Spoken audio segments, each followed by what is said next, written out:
Bismillahirrahmanirrahim. Assalamu alaikum 10th class students. How are you? Hope you all are fine by the grace of Allah subhanahu wa ta'ala. Students, in last lesson we have learned about the operator. Can you tell me the definition of operator? Very good. Operators are perform some operation on operands. And how many operators we have discussed yesterday? Yes, we have discussed three types of operator: arithmetic operator, which perform arithmetic operation, relation operator, and logical operator. Very good. So students, today we are going to discuss the another operator, that is a concatenation operator. Now, our relation operator can be used with string to perform comparison. देखिए, हमने इससे पहले पढ़ा था जो relation operator था वो comparison के लिए यूज़ होता था. अब हम जब कंपैरिजन की बात करते हैं ना, तो हमारे जहन में हमेशा आता है कि हम लोग है ना सिर्फ नंबर्स को ही कंपेयर करवा सकते हैं. बट हम रिलेशनल ऑपरेटर में हम स्ट्रिंग को भी कंपेयर कर सकते हैं. देखिए, आपको पता है ना कि कंप्यूटर जो लैंग्वेज अंडरस्टैंड करता है that is depends on zeros and one. जब हमारे पास कंप्यूटर को हम ए प्रोवाइड करते हैं तो वो ए को ए नहीं लेगा, बल्कि ए को पहले एस की कोड क्या होते हैं हमने 9th में पढ़े थे, American standard code information interchange. पहले वो उनको एस की कोड में कन्वर्ट करता है, फिर एस की कोड से वो उनको कहाँ पर कन्वर्ट करता है, बाइनरी में. सो वो ए को सिर्फ ए नहीं कंसिडर कर रहे होते हैं, वो ए को 65 ले रहे होते हैं. 65 is a numerical. So in such a way we can compare two string, यानी कि दो हम कैरेक्टर्स को भी आपस में कंपेयर कर सकते हैं. In addition to relation operator, another operator called string concatenation can be applied to string constant and string variable. ठीक है, तो इसको हम जब रिलेशनल ऑपरेटर को जब हम किसी भी स्ट्रिंग को कंपेयर करने के लिए यूज़ करते हैं तो it is known as string concatenation. ठीक है, और इसको हम कंपेयर अप्लाई किसके ऊपर करते हैं, स्ट्रिंग कांस्टेंट और स्ट्रिंग वेरिएबल के साथ कर रहे होते हैं. The symbol for string concatenation is plus, यानी कि अब इसका सिंबल क्या होता है, इसका सिंबल होता है प्लस का signature. And it join two string, और ये दो स्ट्रिंग को ज्वाइन करने के काम आता है. Now let's consider the example. आपको एग्जांपल से इसकी बात बहुत अच्छे से समझ में आ जाएगी कि कॉन्केटिनेशन क्या होता है. कॉन्केटिनेशन दो स्ट्रिंग को या दो वेरिएबल्स को या दो स्ट्रिंग कांस्टेंट को आपस में जोड़ने के काम आता है, उनको ज्वाइन करने के काम आता है. ठीक है, और उसका सिंबल क्या होता है, हमारे पास प्लस साइन होता है. ये हमारे पास एक एग्जांपल है, जुडलू बेसिक में इसको राइट किया हुआ है. हमने एक छोटा सा प्रोग्राम बनाया है. हमने ले लिया यहाँ पर $. $. Is a string variable. ठीक है, डॉलर का साइन आ गया तो आपको पता चल गया कि ए अगर सिंपल ए होता तो वो न्यूमेरिक वेरिएबल होता, लेकिन उसके साथ डॉलर का साइन आ गया तो हमें पता चल गया ये कौन सा वेरिएबल है, ये स्ट्रिंग वेरिएबल है.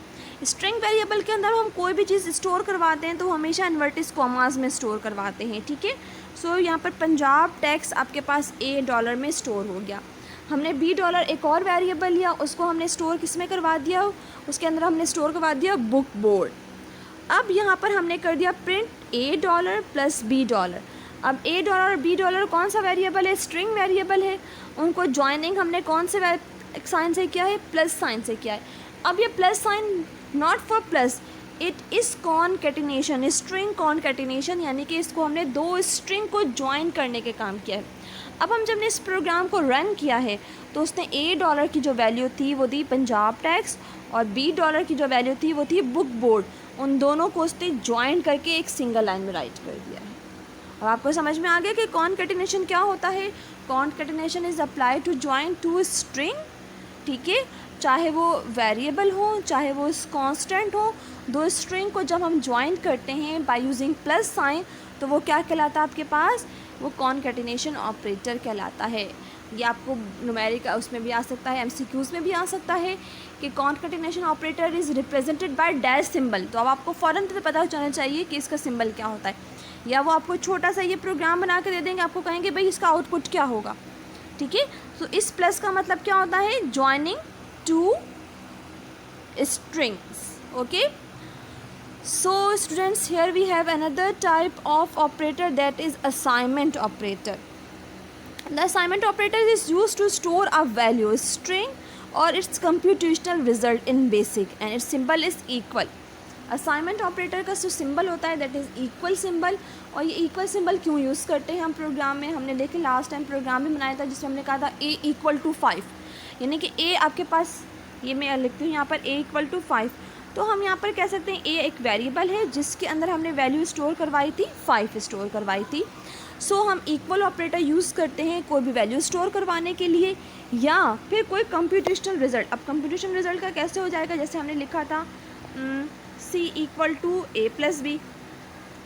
अब यहाँ पर क्या हो जाएगा कि जो a प्लस बी है दैट इज़ योर कंप्यूटेशन, यानी कि उसको उन्होंने ऐड किया और उसको स्टोर किस में करवा दिया, c में करवा दिया। तो इसको भी स्टोर करवाने के लिए हमने किसका यूज़ किया, हमने कौन सा ऑपरेटर यूज़ किया, हमने इक्वल को स्टोर यूज़ किया। ठीक है, सो इसको हम राइट कैसे करते हैं, वेरिएबल नेम, देखिए ये वेरिएबल नेम और ये कोई भी एक्सप्रेशन आ जाएगा आपके पास। ठीक है, वेर एक्सप्रेशन में भी न्यूमेरिक और स्ट्रिंग। ठीक है, अब वो न्यूमेरिक भी हो सकता है, वो स्ट्रिंग भी हो सकता है, दोनों कंडीशन में आपके पास असाइनमेंट ऑपरेटर को हम यूज़ कर सकते हैं। ठीक है, अच्छा अब यहाँ पर नेक्स्ट टॉपिक पर जाने से पहले यहाँ पर आपको बता दूँ कि जब भी हम कोई भी चीज़ स्टोर करवाएंगे सो हम हमेशा याद रखिएगा कि पहले हम वेरिएबल देंगे और आगे वो वैल्यू देंगे जो उसके अंदर स्टोर करवानी होगी। कभी भी हम 5 इक्वल टू ए नहीं लिखेंगे, दैट इज़ रॉन्ग फॉर्मेट, इसको हम रॉन्ग कंसीडर करते हैं। हमारा राइट वे ये होता है कि पहले वेरिएबल आएगा और उसके अंदर जो वैल्यू स्टोर करवानी हो, चाहे वो न्यूमेरिक वैल्यू हो, चाहे वो स्ट्रिंग वैल्यू हो, चाहे वो कोई एक्सप्रेशन हो, वो हमेशा हम कहाँ पर लिखेंगे, राइट हैंड साइड पर। यानी कि इक्वल के जो राइट हैंड साइड पर लिखेंगे वो चीज़ हमारी क्या होगी, वो हमारी वो चीज़ होगी जो हम लेफ़्ट हैंड साइड में स्टोर करवाना चाहेंगे। ठीक हो गया। So here we have 5 types of operator which we have discuss in this in operator lectures: arithmetic operator, relational operator, logical operator, concatenation operator and assignment operator. Okay, now here we have the operator precedence. Precedence means जब देखिए हमारे पास, जब हम maths के कोई भी expression आता है हमारे पास, तो उस मैथ्स के एक्सप्रेशन को सॉल्व करने के लिए हमें क्या ज़रूरत पड़ती है, हमें ज़रूरत पड़ती है बोर्ड मैथ्स रूल की। बोर्ड मैथ्स रूल को आपको पता होगा ना कि अगर कोई एक्सप्रेशन है उसके अंदर बहुत सारे ऑपरेटर्स यूज़ हो रहे हैं, plus B, minus B, multiplication B, division B, तो हमारे पास रूल होता है कि पहले हमने क्या यूज़ करना है, पहले डिवीजन यूज़ करनी है, फिर मल्टीप्लाई करना है, फिर एडिशन करनी है और लास्ट में हम क्या अप्लाई करते हैं, सब्ट्रैक्शन। इसी तरह हमारे पास जो जिनमें बेसिक में एक्सप्रेशंस गिवन होते हैं उनकी भी सर्टेन प्रेसिडेंसी होती है कि हमने सबसे पहले कौन सा एक्सप्रेशन यानी कि कौन सा ऑपरेटर को यूज़ करना है। हाईएस्ट मीन्स, हाईएस्ट से मुराद के सबसे पहले यहाँ से स्टार्ट होगा और लोएस्ट मीन्स सबसे लास्ट में हमने ये यूज़ करना होगा। ये बहुत इंपॉर्टेंट बात है। ठीक है, ये आपके जब हम आप कोई भी प्रोग्राम बना रहे होते हैं तो जब तक आपको किसी भी ऑपरेटर की प्रेसिडेंस पता नहीं होगी कि हमें कौन सा ऑपरेटर पहले यूज़ करना है, आप उस प्रोग्राम को एनालाइज करके आप उसको सॉल्व ही नहीं कर सकते हैं। So here we have the operator precedence. सबसे पहले अगर हमारे कोई भी एक्सप्रेशन गिवन होगा उसमें स्क्वायर ब्रैकेट होगा तो सबसे पहले हम क्या यूज़ करेंगे, हम स्क्वायर ब्रैकेट को सॉल्व करेंगे। उसके बाद ये सिंबल आप लोग मुझे बताएंगे, ये हमने अरिथमेटिक ऑपरेटर में पढ़ा था, इस सिंबल का नाम क्या है, that is use for exponent. ठीक है, उसके बाद हमारे एक्सप्रेशन में कोई एक्सपोनेंट वैल्यू होगी हम उसको सॉल्व करेंगे। नेगेटिव साइन यानी कि नेगेटिव साइन हमने यूज़ करना है। देन मल्टीप्लाई डिवाइड, ये कौन सा डिवाइड था आपके पास, ये इंटीजर डिवाइड था। ठीक है, फिर उसके बाद इंटीजर, अगर हमारे पास मल्टीप्लाई डिवाइड नहीं है और अगर है तो पहले हम वो सॉल्व करेंगे, अगर नहीं है तो फिर नेक्स्ट वाले पार्ट की टर्न आ जाती है। ठीक है, इंटीजर आपके पास डिवीजन, फिर mod. Mod, what is a mod, mod is use to find remainder. ठीक है, रिमाइंडर मालूम करने के लिए हम मॉड यूज़ करते हैं और इसकी फुल वर्ड क्या है, मॉड्यूल। उसके बाद होती है प्लस, माइनस, एडिशन, सब्ट्रैक्शन। उसके बाद हम सारे रिलेशन ऑपरेटर यूज़ करते हैं। देखो सबसे पहले ब्रैकेट आ जाएगा, फिर आपके पास देखिए ये जितने भी अरिथमेटिक ऑपरेटर्स हैं ये सारे 1 बाय 1 यूज़ हो रहे हैं। ठीक है, सबसे पहले अरिथमेटिक ऑपरेटर में सबसे पहले एक्सपोनेंट, नेगेटिव, फिर मल्टीप्लाई डिवाइड, इंटीजर डिवाइड और मॉड। ठीक है, कौन क्या क्या यूज़ करते हैं, सबसे पहले exponent, negative, multiply, divide, integer divide और मॉड, और लास्ट में प्लस माइनस यूज़ करते हैं। उसके बाद तमाम रिलेशनल ऑपरेटर यूज़ करते हैं, यानी कि अरिथमेटिक ऑपरेटर के बाद कौन सी वैल्यू आ जाती है, आपके पास आ जाते हैं रिलेशनल ऑपरेटर यूज़ करते हैं। अगर वो आपके एक्सप्रेशन में मौजूद है तो हम अरिथमेटिक ऑपरेटर को सॉल्व करने के बाद हम कौन सा ऑपरेटर यूज़ करते हैं, हम रिलेशनल ऑपरेटर यूज़ करते हैं जो भी हमारे एक्सप्रेशन में गिवन होता है। उसके बाद जब अरिथमेटिक ऑपरेशन के बाद रिलेशनल ऑपरेटर के बाद हम आते हैं उसके बाद अगर हमारे एक्सप्रेशन में लॉजिकल ऑपरेटर मौजूद है तो हम लॉजिकल ऑपरेटर यूज़ करते हैं। और आखिर में हम असाइनमेंट ऑपरेटर, यानी कि सारा कुछ कैलकुलेट होने के बाद लास्ट में हमने जो वैल्यू होगी वो उसके अंदर स्टोर करवाएंगे। यानी कि अगर मैं लिखती हूँ C is equals to A plus B divided by 2 multiply by 5, तो इन सब को पहले वो सॉल्व करेगा और लास्ट में जो आंसर होगा वो उसको जाके सी में स्टोर करवा देगा। तो इट्स मीन कि जो ये वाला असाइनमेंट ऑपरेटर है ये सबसे लास्ट में सॉल्व होगा। ठीक हो गया।